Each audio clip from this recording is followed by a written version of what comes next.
Selamat pagi Pak, perkenalkan nama saya Leski Arkelus Barus, saya dari kelas 11 semester 1. Jadi di sini saya akan menjelaskan mengenai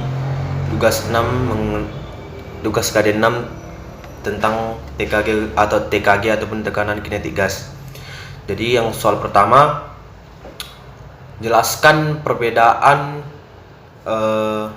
zat padat, zat cair, dan zat gas. Yang pertama adalah zat padat. Kalau zat padat ini Pak, dia mempunyai massa benda. Yang kedua, memiliki bentuk dan dia memiliki volume yang tetap. Yang ketiga, tidak terpengaruh oleh tempatnya, meskipun dia berpindah-pindah dari satu tempat ke tempat yang lain. Baru yang keempat, kalau dia dipanaskan, dia akan memuai. Baru yang kedua adalah zat cair.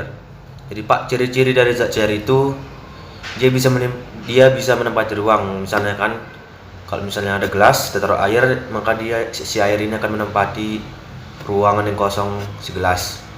Baru yang kedua, memerlukan permukaan yang selalu mendatar untuk tempatnya. Contohnya kayak yang gelas tadi yang diisi air Pak. Yang ketiga, dia memiliki massa ataupun berat. Yang keempat, menekan ke segala arah. Yang kelima, mampu menghisap melalui celah-celah kecil. Yang keenam, dia mengalir dari tempat yang tinggi ke tempat yang rendah. Yang ketiga yaitu zat gas. Ciri-cirinya yaitu yang pertama, dia memiliki massa benda. Yang kedua, dia mampu menempati suatu ruang ataupun ruangan. Yang ketiga, dia memiliki tekanan ke segala arah, ke sana, ke sini, ke belakang, ke depan. Baru yang keempat, dia dapat berubah bentuk sesuai tempat yang ditempatinya. Dan yang kelima, kalau zat gas tersebut dipanaskan, dia akan memuai. Baru soal yang kedua, perbedaan lama waktu di pantai dan di gunung. Jadi Pak, soal ini agak sedikit keliru karena kan kalau Bapak tanya perbedaan lama waktunya itu kayaknya sama aja lah Pak, karena cuma beda tempat.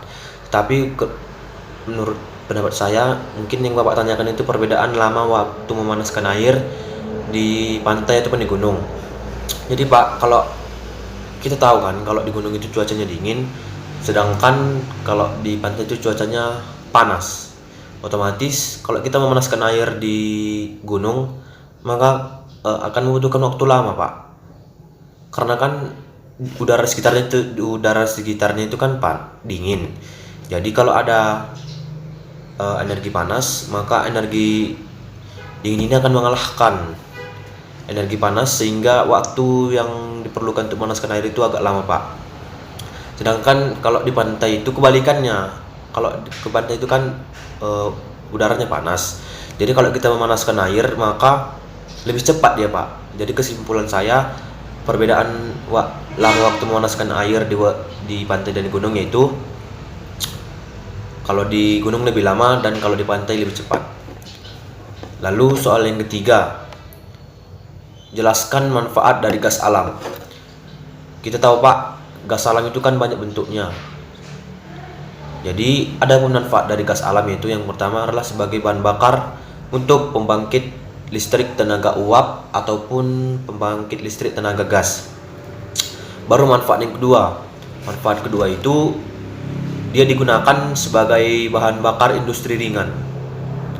Yang ketiga, gas alam juga dipakai untuk sebagai BBM, bahan bakar motor. Baru yang keempat, digunakan juga untuk kebutuhan rumah tangga seperti gas LPG Pak. Yang kelima, dia juga digunakan sebagai energi alternatif ataupun energi cadangan. Baru yang keenam, dia dipakai juga untuk industri rekayasa hujan. Yang ketujuh, dia dipakai sebagai pengolahan kertas. Kedelapan, dia juga dipakai sebagai bahan baku industri pupuk. Dan yang terakhir yaitu manfaatnya itu juga ramah lingkungan, nggak keras dia Pak. Jadi sangat disarankan untuk memakai gas alam. Sekian Pak penjelasan dari saya. Apabila terdapat kesalahan dalam pengucapan kata ataupun penjelasannya kurang bagus, saya minta maaf. Sekian, terima kasih.